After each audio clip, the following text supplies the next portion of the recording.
Good morning from Panhandle Outdoors, America's only daily outdoor TV show. Your source for fishing, hunting, and information for folks who enjoy the great outdoors. Now sit back, relax. It's Panhandle Outdoors. Good morning, folks. Welcome to Panhandle Outdoors. I'm Winston Chester. I'm glad to hear this morning. We have a special guest here in the studio that you're really going to enjoy. He brought a big fish he's going to show you, but it's all kind of cool things we're going to share. But first, let's take care of our weather, brought to us by Gulf Coast Air Conditioning. Drew Pollard and his hard-working crew up there in Southport taking care of our everyday air conditioning needs. Or if you need a new one, Drew's got it. In fact, I got a new one last summer.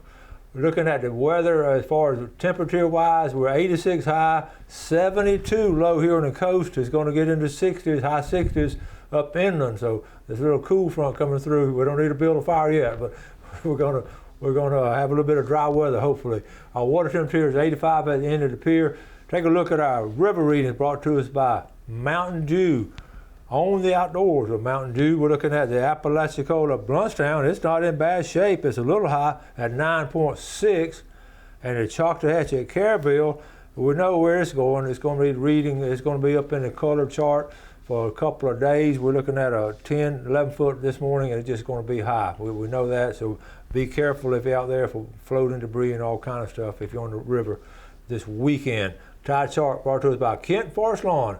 Good tides today. We're looking at the high tide is this morning at 7:25, coming in all day until about 6:25 tonight, and it's going to be actually aided by the west wind, so we probably have a little bit of high tide in some areas with a strong wind out of west at about 12. All right, let's take a break. We'll be right back with our guest.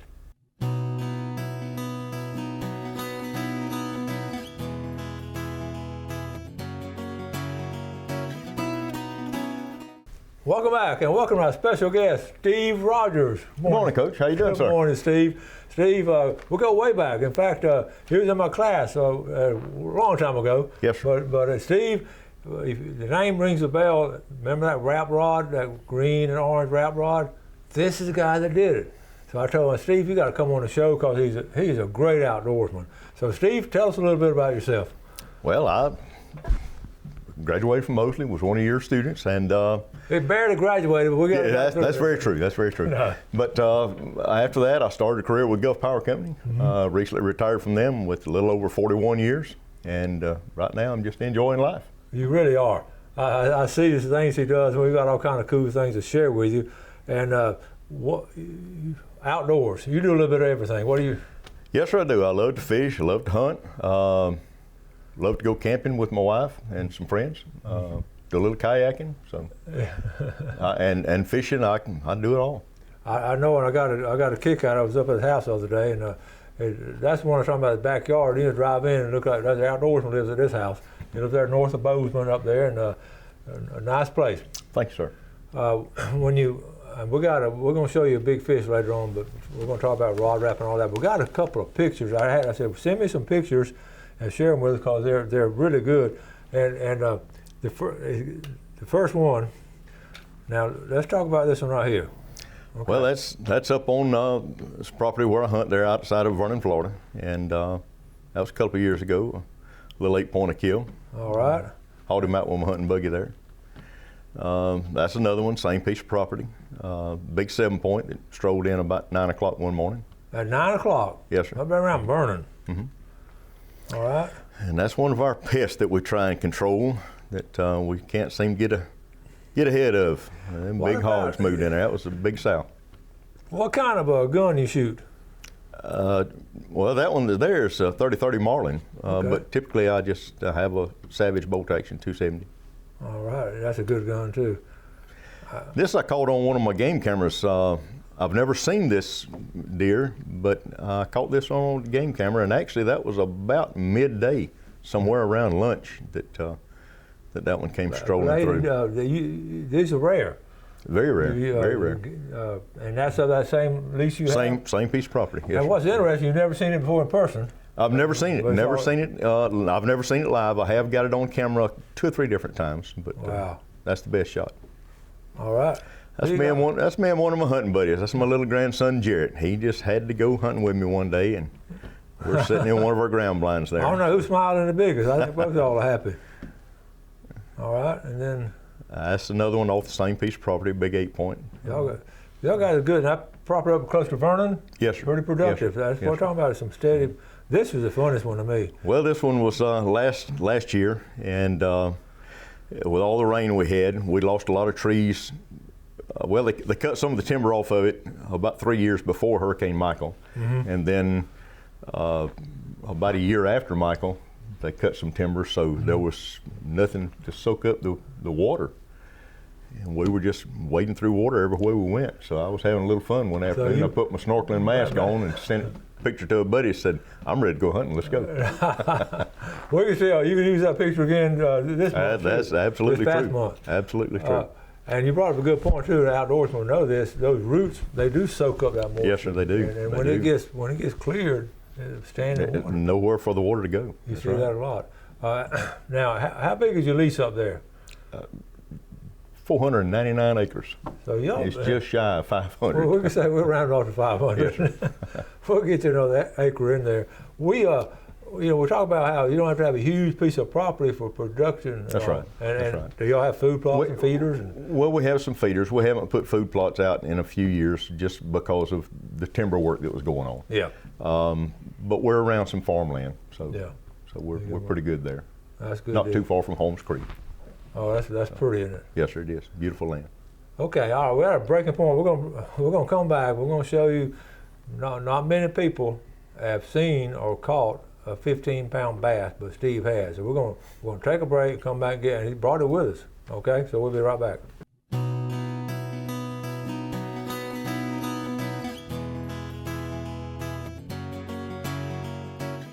Welcome back. There was Steve Rogers up there, Highway 77 north of Bozeman, a consummate outdoorsman, and he fits in. I don't know what percentage of people who have caught 15-pound bass, but it's small.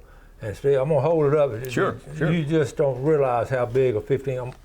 Be careful now. It weighs almost Okay. 15 pounds now. It does weigh 50. Still weighs. It didn't lose any Yeah. weight. Okay, folks, that is a 15-pound bass. And it didn't come out of South or Central Florida where most of the big bass come out of. Where did this come from? I'll tell you straight up, it come out of Porter Pond in Sand Hill. Porter Pond. We're talking about these sandhill bass. Yes, sir. This is it right here. So I'm just gonna hold on to it. Only fish I caught that day. I'm gonna put it. Got a Only flat, bite I had that day. 15.1 pounds Porter Pond. September 3rd, 2018. I caught this one actually one morning about 8 o'clock, just about a month before Hurricane Michael hit. That's right, September 3rd, 2018. Yes, sir. Goodness Yes, sir. gracious, that wasn't that long ago. Well, you got to tell us the story. We're going to change the plaque on here for Winston Chester. Well, I'd gone that morning and I'd overslept, was a little bit late. Well, I'm going anyway, and got up, put the boat in. You've heard folks say they've thrown everything they had, and couldn't get a bite. Well, I was that way. So everything but the kitchen sink. Everything but the kitchen sink, and I was trying to find that. But a friend of mine that I go to church with, Phil Gann, and I had been talking just a few weeks earlier about using a plastic frog, and I've never caught anything on that. So I tied one on and I said out loud, well, Phil, I'm gonna try your frog. And about the 5th or 6th cast after I tied that frog on, that plastic frog, this one just rolled up, no big commotion, just rolled up, took it in, and I knew I had a good fish, but I never in my mind imagined that it would be this large. Well, go back to let's go back to the beginning of what we're talking about. You in September, you've been out there in the morning, you've thrown everything. Yes, and old buddy had mentioned a plastic frog, That's right. which bass fishermen have That's used right. off and on since the beginning of Correct. time. That's right. That's right. And he decided that you kept throwing everything. That's right. Now, actually, the frog that I threw, I found it laying at a boat landing about a year prior to that, so I didn't have any money invested in it other than my time and gas going up. That is funny. Well, any particular kind of frog did it ever sort of dance back and forth, or would it just come back up and down? No, sir. It's just one that you just kind of had to bump and twitch to make it work on top of the water. So Little strokes on the back. this bass has seen a lot of different, Yes, different lures over Yes, the years. Been thrown at it.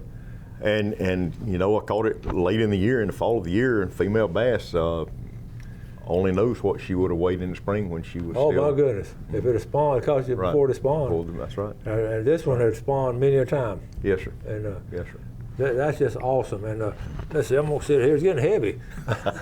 We'll sit right here. You just don't wanna. We ain't gonna drop it. That's all right. Tell us about landing it. Let's see. Well, once I got her, she made her 2 or 3 little runs, and once she kind of tired out, she tired out pretty quick. Like a lot of fishermen do, a bass, you just kind of reach over and lip it and pull it in. Well, when I reached over the side of the boat and looked, and it just kept getting bigger and bigger. Well, I need my net for this, and my net was laying in the back of the boat. You by yourself? I'm by myself, so I had to get up and maintain pressure on this and get to my dip net and get it up out of the boat. And once I did, I just fell back in the seat and like, whew. Oh my goodness! I was give out. You're a lifetime, excited. You're a lifetime bass fisherman. You knew what you had. I knew what I had. I figured that it was probably about 12 pounds. Yeah. And I came out, found the game warden. He was actually sitting beside the highway, and I pulled up and went and talked to him. I said, I need you to look at this fish. And when he saw it, I can't repeat what he said, but wheels got in motion then. We were able to get weight on some certified scales and get it measured. And wow. So that was it. That is awesome. That's the thing about it. So many people, and that's why we have the world record bass back in 1932, because it was weighed on a certified scale. Right. This one actually is only 2 pounds and 1 ounce from tying the state record in Florida. Now that speaks volumes. Because most of the, like I say, the trophy bass, about 80% of them are caught around Central Florida. Yep, and that one was in Central South Florida. And it was just 3 years ago. This one went back in 1952. Yes, This is recent. 3 years ago. It's recent. When I was up at his house and I looked at it, I just marveled at it. It's just a true trophy. And I was who very, did I the was very mounting? Who did? Gerald Hamill. Okay, Gerald Hamill did. Mr. Hamill. I was very, very fortunate, very blessed to be able to do this. I know you took some pictures and all. We'll make some Yes, pictures sir. later on, Yeah, but we'll get you the pictures and all. And all. I got to quit saying that. But we got to talk about we're going to talk about rod wrapping in a little bit, because wrapping rods all. But catching the only bad thing about catching one this big, when you go. Well, had I known now some of the things that the state of Florida FWC does with what they have a big catch program. Yeah. I could have released her. Yeah. And the state would actually have paid for my mount, a replica, but I did not know that at the time. Right.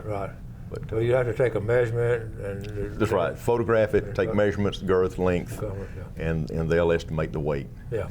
But an officer or a biologist has to be present to do that. So. Okay, yeah, and that's sort of hard to. But you can rest assured, she has spawned many a time. Yes, sir. And many of bass are in that area. That's right. And we've talked so many times about these sandhill ponds and different things and all, about the bass in there. And even this year, during all this rainy weather, I've been showing just steady catches from sandhills all through Washington County, Northern Bay County, stretching over to Holmes County, and all kind of areas. So, congratulations again, and I know you're proud of it. Yes, sir. Okay. Yes, sir. How now? Going to what we're doing right now. How often do you get to go bass fishing now? Not as often as I would like. Are you retired? Well, right. I stay busy though. I stay busy. Okay, we're going to. I know you've gotten into rod wrapping over the years and just do a fantastic job. And before I get to rod wrapping, you brought 2 of these, one for Jeff and one for me. Yes, sir. And 2 of these, one for Jeff and one for myself. Yes, sir. Tell us about these. Well, that's just some homemade scuppernong is the correct word, and muscadine grape jelly that I put up. Homemade jelly, and this is where the old timers did a lot of this. Yes, sir. And every place you went, every old homestead you went to had a scuppernong vine in it. Right. The bronze is off of my vines, and the purple there is off of one of my brother's vines. But I made the jelly. So. Well, thank you so much. And You're welcome. This is a reflection of how folks do things here in the Panhandle. A lot of times they bring gifts and all, and we appreciate it. And Jeff and I get some good stuff and all. In fact, I'll be eating some of this tomorrow morning with some toast. That's right. So thank you so much. How long does it take you to make these? It's a process. Yes, sir. It's a process. It's not too long.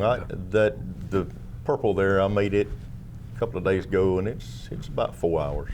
Okay. From start to finish. That's a good deal. And then remember, we were talking about old times. They had a lot more time to do this than we do today. They don't have a TV and cable and all that kind of stuff. Right. I know you don't watch much of that. We're going to take a final break. Come back with some rod wrapping with Steve.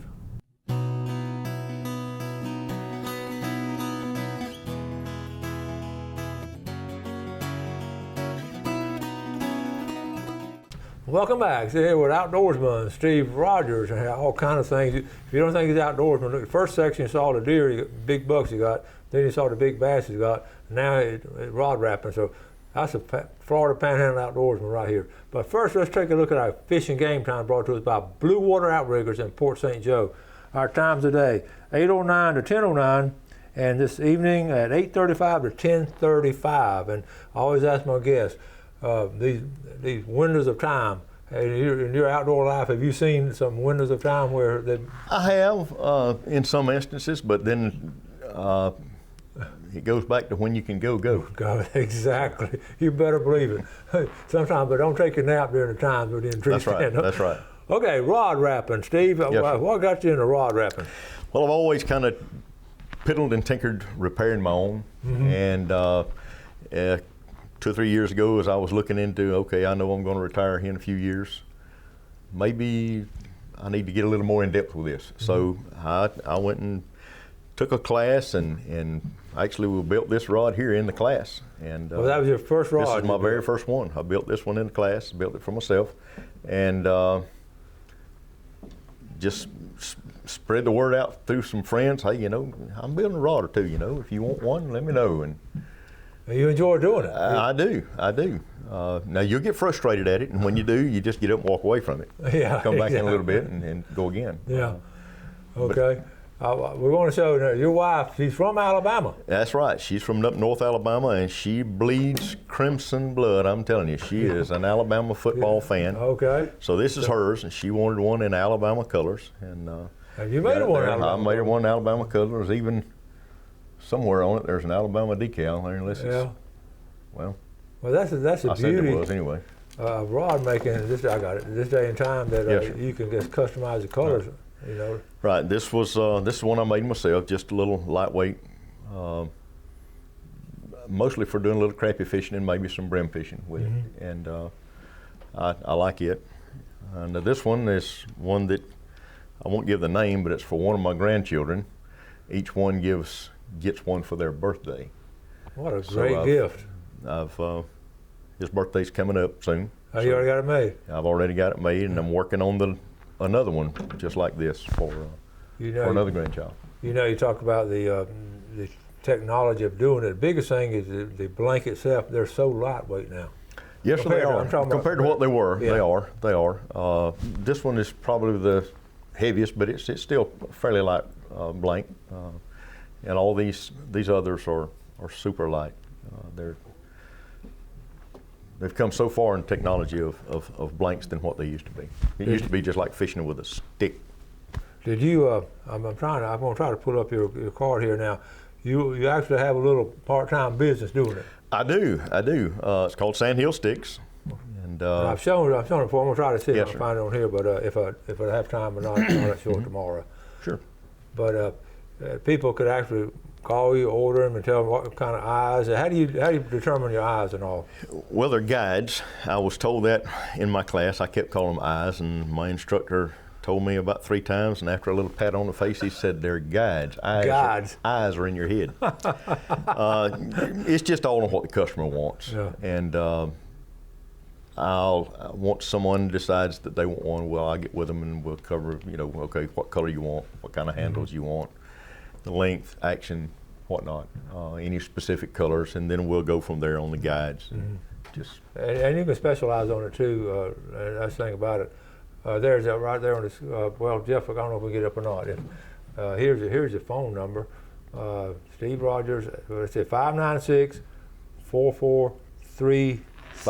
That's 35. a 5. That's a 5. 4435. It's in the shadow down there. I don't know Yes, who took that picture. Yes, I like your symbol there, Matthew 4:19, and you're an active member down at City Church. Yes, That's yes. Bubba Stanford and another Moser guy and all. That's right. I was there not too long ago. We had some food down there. We did. We had a men's Big Bash barbecue. And, They called me when they got food. They know I'm gonna come down and eat. that's right. Well, and he did. It was about 2 months ago, maybe. In March, I believe it was. March. Time flies, but we had a great time. COVID loosened up some. We all got Yes, together and had a great time. I'd be glad when we do those kind of things again. I'm looking forward to it. You had a good group of men down there. Thank you. And Bob, Luther does a good job. He does. He Okay. does. We enjoy him. So we got another minute or two left. What's your plans coming up in outdoors and family and all kinds of stuff coming up next year or two? Just enjoy it. Live it. Live enjoy life. it. Two Live words. life. Enjoy it. Make a few rods. Wife and I love to go camp. We've got a kind of a core group that we all camp together. Oh, good. And so we've got a couple of trips coming up. One in October and one in November. That fellowship of a camping group is something special. It's special. It really is. It's special. I know some of y'all do that. Where are some of your camping spots? Nothing real far off. A routine furthest point would be probably Cotton Hill on Lake Eufaula. Okay. Love to go up there and catfish. And we got one in November going to Tennessee. We'll be going up in Tennessee. The whole group going up there, or just Just a couple of us. Oh. A couple of us. What part of Tennessee are you going to? We'll be in around the Smokies up around Sevierville. That's pretty. Yes, sir, it is. It's beautiful. Up Especially that time of year. Beautiful. Well, listen, we're going to run out of time. I tell you, time's going to fly. Yes, sir. It has. Steve, thank you so much, buddy. Thank you, Coach. I I appreciate it. you. I appreciate the rod you made for me. I appreciate the things you do with your life and all the kind of man you are. Been outdoors, been a good Christian man, a good Thanks, family sir. man. So we appreciate you. And so you want to sell them a good present for Christmas or birthday, a customized, I told you the other day, a custom-made rod is something special and made by a local guy, Steve Rogers, who has caught a 15-pound bass. That's a good man. Thank y'all so much for watching Panhandle Outdoors. Steve, thank you, buddy. Thank you, Coach. Bless you. Y'all have a great day. Do something good for your fellow man today. Enjoy our beautiful outdoors, and God bless. Thanks for watching America's only daily outdoor TV show, Panhandle Outdoors with Winston Chester, featuring hunting, fishing, and other activities and information to help you enjoy the great outdoors. Join us next time for Panhandle Outdoors.